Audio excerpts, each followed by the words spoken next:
The Joe Rogan Experience. Is there anything else you want to talk about? Any other subjects you want to cover? Why don't you ask me about immigration? Because I know that that's something that's Yeah. disturbed you. Well, what are your thoughts on immigration? On what's going on Well, with... here's the background of my kind of assumptions. During the last 10 years of his life, I worked very closely with Cesar Chavez. And I worked with, he had two issues. He had pesticides, which were a huge issue with him, and that's what I worked with him on the dangers that, his workers were experiencing from pesticides. And the other issue he had was immigration. He wanted to shut down the border because he saw the way that it was impairing this huge influx of illegal migration across the border, was impairing his ability to get to bargain, to leverage good wages and conditions for his workers.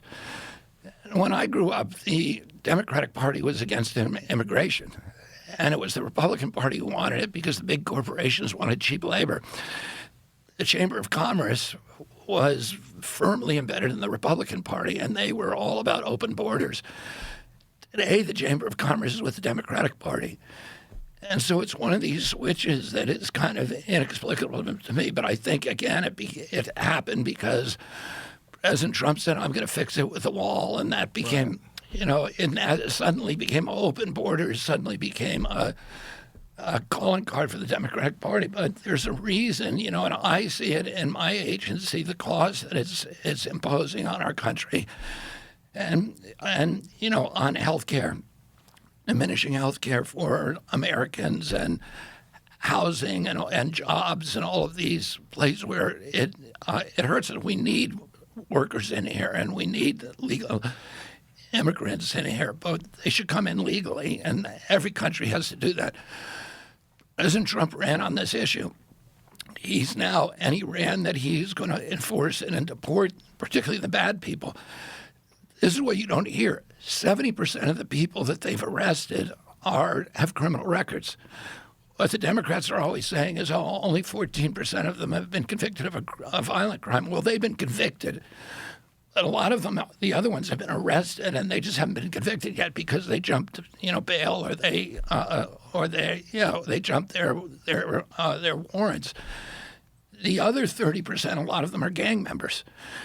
When they go looking for an immigrant, they're not just randomly searching, restaurants. They're going after particular people who they've gotten their names from local law enforcement and from others.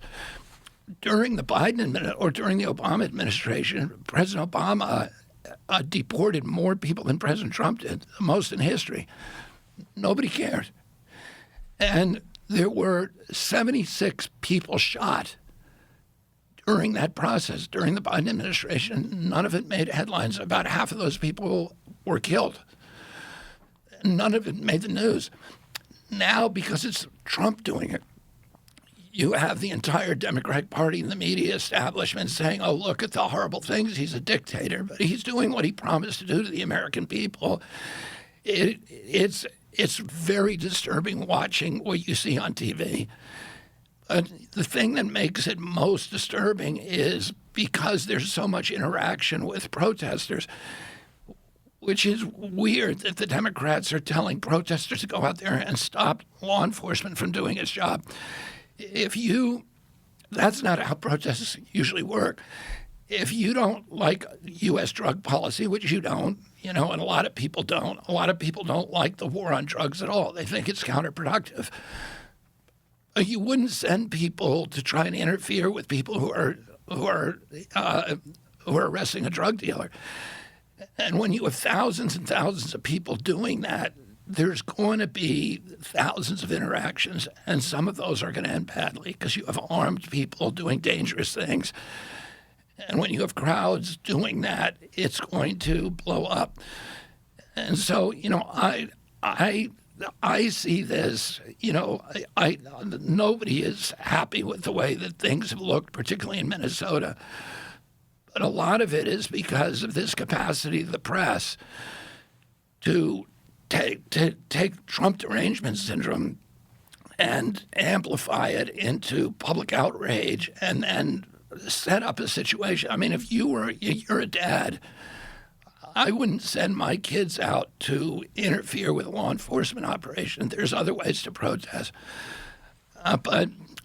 So I think that, I think now they're pulling out of Minnesota. They're going to do this, in other states where they're not going to get that kind of crowd interaction.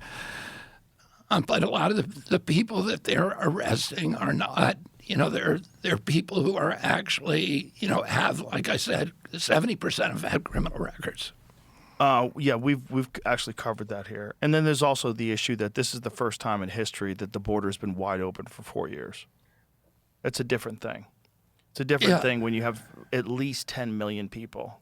They don't even know how many for real. It could be 20 million. They don't know. And that's a lot. And to have that happen all at once is pretty crazy. What disturbs people is, again, obviously these violent interactions. What should disturb them is that these are not organic protests. So these protests are organized and paid for. And that's crazy. Right. When you find that out and you find out that people can actually be paid to protest and that they provide them with signs, they tell them what they do, it's organized, they have signal chats. There's been a lot of people online talking about being paid to protest in certain places. And that's kind of insane that that's even legal, that you can organize a mob and pay them to go and make a bunch of noise. It's like the color revolution. Right, exactly. Yeah, and that it happened. They're doing it here. Just happened to take place in the place where hundreds of millions of dollars of fraud was being exposed. So then the narrative completely shifts away from the fraud and onto this unnecessary violence with ICE. And then there's the natural thing that people have, this distrust of people wearing masks. They don't like that. They don't like officers wearing masks. But on the other side, have to wear masks because they're being doxxed and their families are being threatened, and you're filming everything they do, and you're these organized instigators. So if it wasn't for organized protest, I wonder if those particular interactions would have even happened, would have even taken place.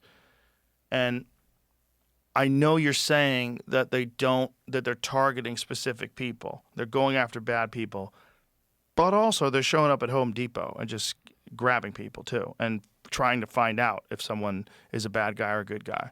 So there's probably a lot of people that are just people that got duped into coming to this country thinking they're going to be welcomed, and then they come over here and they're trying to get jobs, and now they're getting arrested and deported. It wasn't their fault that they were encouraged and brought into this country, but they did break the law. And I understand that perspective. But it's kind of insane that no one is pointing the blame at the fact that they let at least 10 million people people into this country over the last 4 years, at least being charitable. Yeah. It's kind of nuts. And I was down at the border, and, during my presidential campaign, I went down there, and I went down a bunch of times, but the first night I went down there to Tucson, and I couldn't believe what I was seeing. It was like the Boston Marathon, the beginning of it, just the sheer number. And they were, they all had it planned. The cartels were all, running the whole thing. They were advertising all over the world and bringing people in. And everybody was, the Border Patrol was completely demoralized. They were told, don't arrest anybody. Just fingerprint them. If they're a criminal, turn them back. But, most of these people, they couldn't figure that out.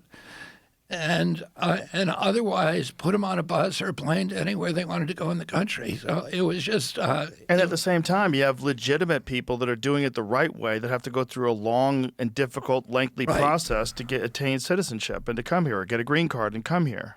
Right. The whole thing was crazy. And that, one of the complicated issues that you have now a bunch of sanctuary cities and sanctuary states. And it used to be that if somebody who was an illegal immigrant was arrested for a crime and put in the local jail, ICE was notified. So ICE would then come and local law enforcement would transfer it to ICE. In the sanctuary cities, they don't do that. They just let them go.